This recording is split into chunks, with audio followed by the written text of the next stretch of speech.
Recently, flooding in Mokwa, Niger State, killed over 500 people and displaced thousands. The governor of the state told reporters there was confusion over where the water came from. Yeah, yes, look at the headline. Look at the headline. Unbelievable. We don't know where the waters are coming from, the man said. You can't say anything other than, yeah. At least he didn't blame the devil, as is tradition in Nigeria. He didn't say it is the will of Allah. So we are making progress.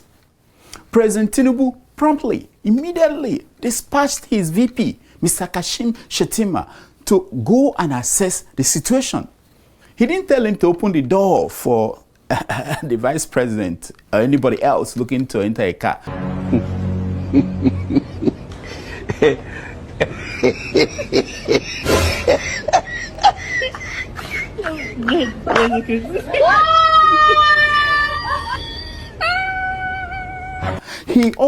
Tinubu also approved 2 billion naira for rebuilding homes. 2 billion. Now, remember, Shettima's abandoned house in Abuja cost 22 billion to complete. Anyway, Tinubu also sent 20 trucks of rice to the people of Mokwa because nothing says disaster relief like rice. Tinubu himself didn't go. No. He was busy developing strategies to strengthen democracy in Nigeria. His plan involves boosting opposition parties. Yes, you heard me right. The president believes a strong opposition is good for democracy. What? What is this, Satire? What? Did I read the newspaper while holding it upside down? Tinubu's approach is a refreshing contrast to President Trump's. Trump publicly said he hated the Democrats and would rather delete them than debate them. Sasha! Tweet that out. Now, compare this to President Trump's response when flood killed over 100 people in Texas. Trump didn't hop on a plane. No. Not because he didn't want to, but because his new custom-made plane isn't ready yet. Instead, he approved a major disaster declaration right from the White House. And while Texas drowned, Trump hosted Israeli Prime Minister Benjamin Netanyahu. Because you see, Trump is this close to winning the 2025 Nobel Peace Prize. He can't let little things like dead white Americans ruin his Obama envy number one. With Netanyahu nominating him, Trump now holds the record for the most Nobel Peace Prize nominations in a single year. Guinness Book people, please call him, or else he will impose tariff on Guinness beer. We don't want that. We don't want any people all over the world. We don't want that to happen. Please call Trump.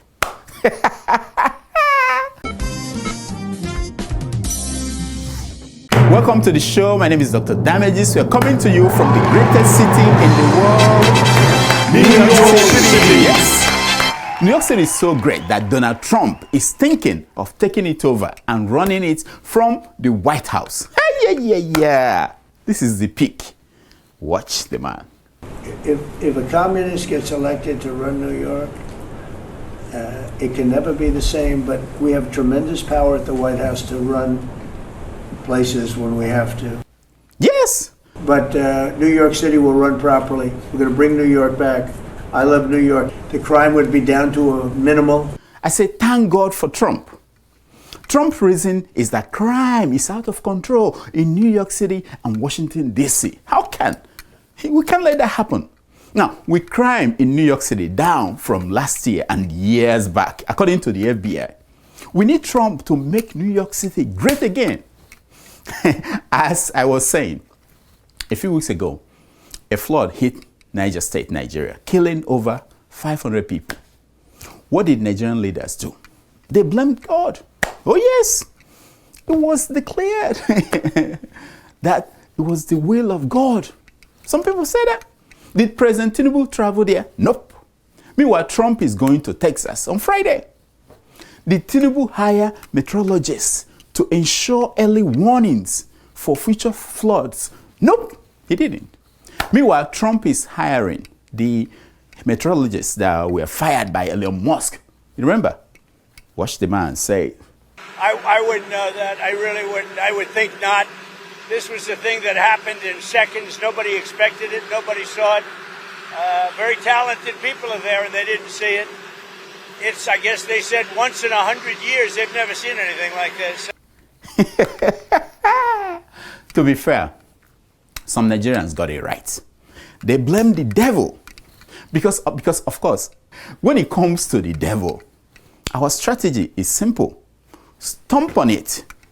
Yes, kick it. Beat it until it retreats to its underground cubicle. Watch Nigerians, Africans in action.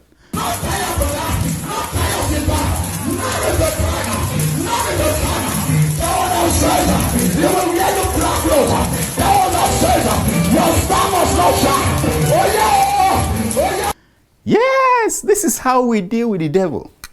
This, my friends, is spiritual flood management, African edition. This is how we manage the devil.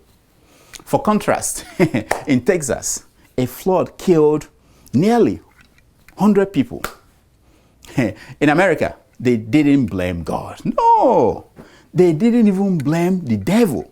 Because Americans know that wherever God has a church, the devil has a studio, apartment at the back of the vestry.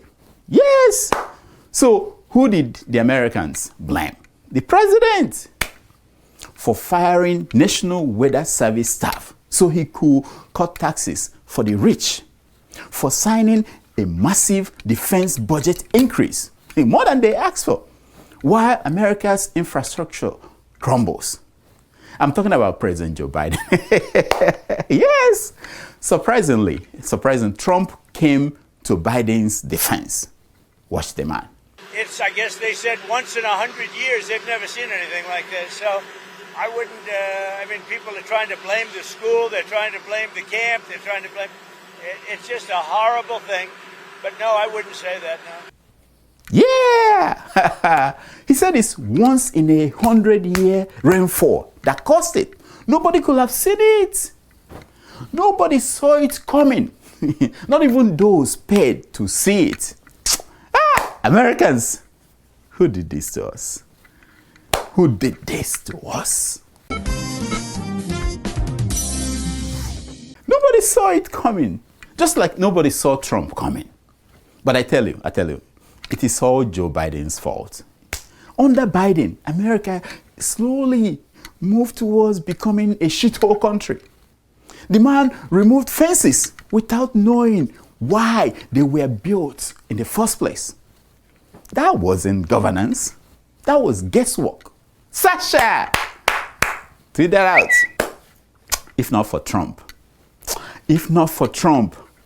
I tell you, in 10 years, Americans will wake up one day and they will use their teeth to count their tongues.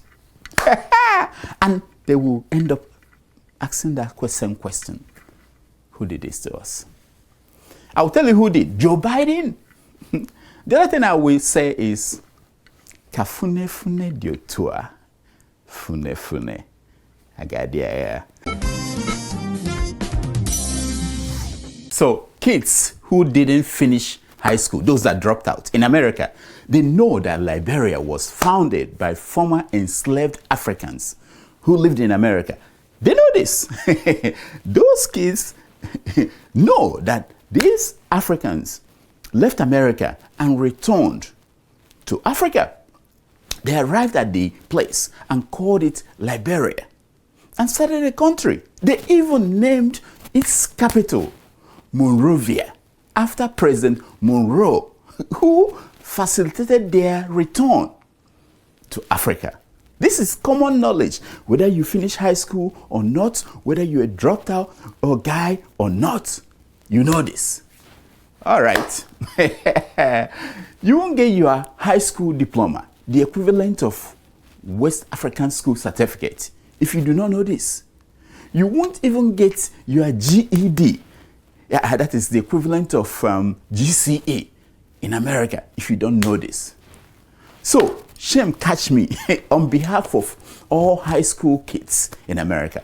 When President Trump met with selected 5 African presidents at the White House, watch what happened. Where did you learn to speak so beautifully? Where were you educated? Where? Yes, sir. In Liberia? Yes, sir. Well, that's very interesting. It's beautiful English. Sure. I have people at this table can't speak nearly as well. Very good, sir. Hey. I know. You know, some people are calling it racist, calling it wrong, calling it ignorant. You can call it anything you want. The point is this, that President Trump did not know the history of Liberia, of all countries in Africa, and the role America played in the making of that country. He had no idea. The man has never been to Africa, so what are you expecting? And Trump attended Fordham University, which is now one of the best. And then he spent 2 years there and then went to the prestigious University of Pennsylvania, Waltham School. You see, it makes you start thinking about all these stories you heard about him and his schooling, just like that of Tinubu. I'm sure they are having a big laugh today at Harvard University. At this moment, they're like, we are happy we didn't take this man, despite the money that his father used to use to get.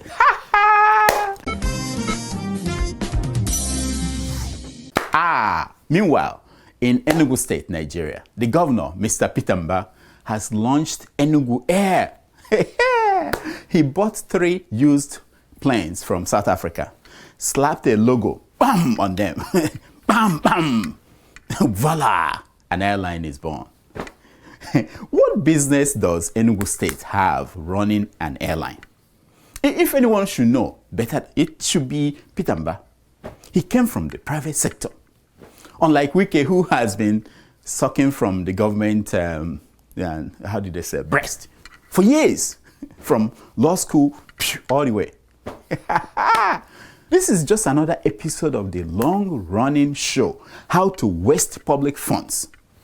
Remember, Ebonyi State, under David Umahi, the one running the works department, built an airport. Now it is allegedly a church. Hallelujah!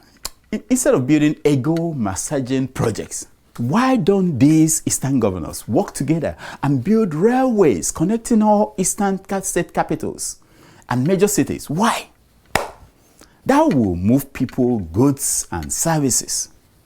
It will also create jobs that will last longer than their press statements that they started an airline. But no. They would rather chase cloud and ribbon cutting ceremonies. Nonsense. Oh, Wike has gone mad again. You see, there is always one person who brings out the worst in a politician. For Nyesom Wike, Federal Capital Territory Minister, that person is Rotimi Amaechi. After Amaechi gave an interview criticizing him and his Rolls Royce, Wike, a lover of 40-year-old whiskey, snapped. He lost it. He went cuckoo. Watch him in action. I have a Rolls Royce. Who gave you? So what? Nobody gave me a Rolls Royce. You bought it? Of course. So what? With what? Hey! See, Wike was Amaechi's chief of staff back in the day. So this is personal beef marinated in power and pettiness. Hey! Sasha, tweet that out.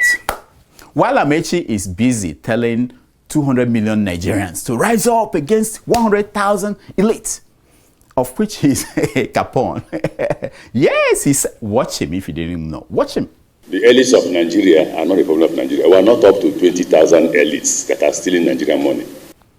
Well, Amaechi is saying that Wike is reminding us that his dad managed several companies and he had a Mercedes as a student. Hey, yeah, listen to Wike.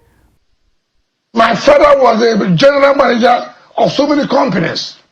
I didn't come as a student. I was in a Mercedes Benz. As a student, I was in a Mercedes Benz. What did you drive when you were in school? Ladies and gentlemen, these are the people managing your country. And you wonder why Nigeria is on a permanent shithole mode. Nonsense squared. These are the people. Why is it that Nigeria is not working?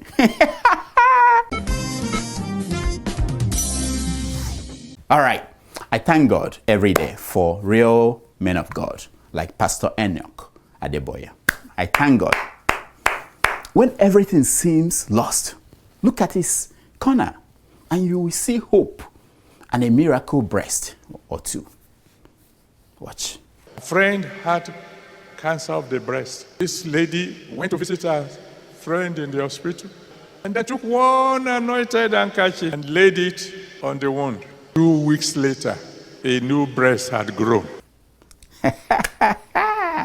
How can you fake a brand new breast? If you can miracle a fresh one into existence, what more is left? I'm told that since that miracle, Pastor Adeboye's anointed handkerchiefs have sold out. Men are reportedly buying them in bulk, hoping their girlfriends and wives' breasts will upgrade to their own specification once they wave it. Hello, Mel.